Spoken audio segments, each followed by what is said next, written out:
fait, je suis venu découvrir plein de spectacles intéressants, novateurs, avec mes enfants entre autres. Donc c'est très ouvert à plein de types de personnes.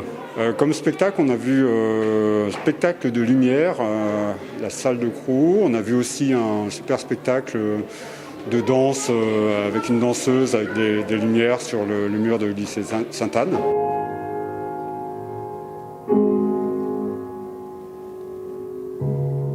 Chaque année, il y a des choses intéressantes et surprenantes, donc on se laisse guider. J'ai même pas lu le programme, mais c'est toujours intéressant. On peut faire de la musique avec, en touchant un anneau métallique. C'est assez surprenant parce qu'il faut essayer plusieurs choses avant de trouver un son.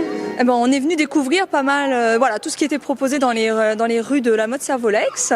Et là, en fait, on est face à un grand mur d'un immeuble.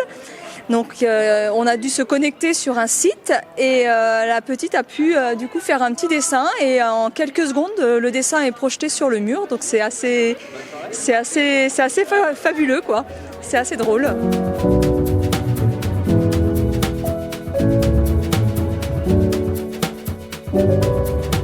Alors la nuit de la création, c'est ce concept qui vise à faire que l'art contemporain se répande dans les rues. Alors c'est un mouvement qui a été lancé par Paris et dans lequel la mode Servolex s'est inscrit depuis 2008. Maintenant c'est un mouvement qui est reconnu au niveau européen, voire international. Et nous sommes très heureux à notre façon de pouvoir y participer. C'est comme un parcours, c'est une sorte de petit parcours dans la halle qu'on propose aux spectateurs, aux visiteurs. Ils se déplacent de tableau en tableau et ils découvrent des petits mondes en fait qui sont constitués de papier, de lumière et de musique. Et les veilleurs, c'est parce qu'on travaille autour de l'idée de la veille, c'est-à-dire veiller sur ce qu'on veut, mais veiller sur les autres, sur la nuit, sur les émotions, sur les rêves, sur, comme l'ont dit plein d'enfants qu'on a eus pendant les séances scolaires, veiller sur la nature, les animaux, le goûter, la famille, etc., etc. Voilà, c'est un appel à un petit peu la lenteur, la méditation et la rêverie.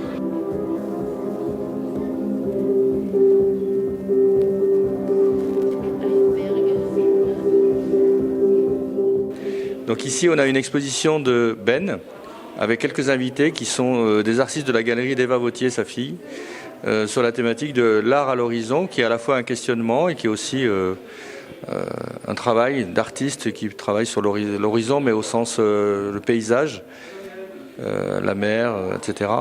Et à l'extérieur, sur le parvis, 3 artistes se font du mapping, des projections de mapping, et des œuvres interactives. C'est un événement qui rassemble plusieurs centaines, plusieurs milliers de personnes, le tout dans une organisation bien sûr particulière liée à la crise sanitaire. Donc, mais tout se passe pour le mieux avec des agents présents en nombre et un public très bon enfant qui suit les consignes et qui est là très heureux de montrer que la culture, plus que jamais, est bien essentielle. Pour ma part, c'est la première fois que je viens. Après, je connais le principe depuis plusieurs années, mais c'est la première fois que j'ai l'occasion de venir. Et après, je trouve que c'est toujours très intéressant de donner un moyen d'expression à des artistes de différents univers et de faire partager. C'est une idée vraiment géniale, très intéressante. Ça permet de sensibiliser plein de gens, entre autres les enfants, parce que voilà, c'est facile de les amener, etc. C'est vivant et puis ça permet de découvrir des artistes nouveaux et toujours très surprenants pour le coup à la mode. Je crois qu'il y a des choses qui sont primordiales, indispensables, fondamentales, mais qu'il y en a d'autres qui viennent dépasser chacun d'entre nous et permettre de faire ce lien collectif, de nous interroger individuellement ou collectivement avec les différentes œuvres de Ben et des artistes qui sont invités, et puis de ces déambulations, d'autant de moments qui nous amènent à sortir de notre quotidien qui n'a pas été des plus agréables au cours de ces 18 mois. Et on a souhaité à la mode Servolex que la culture soit un des domaines qui réouvre le plus vite la vie pour tous.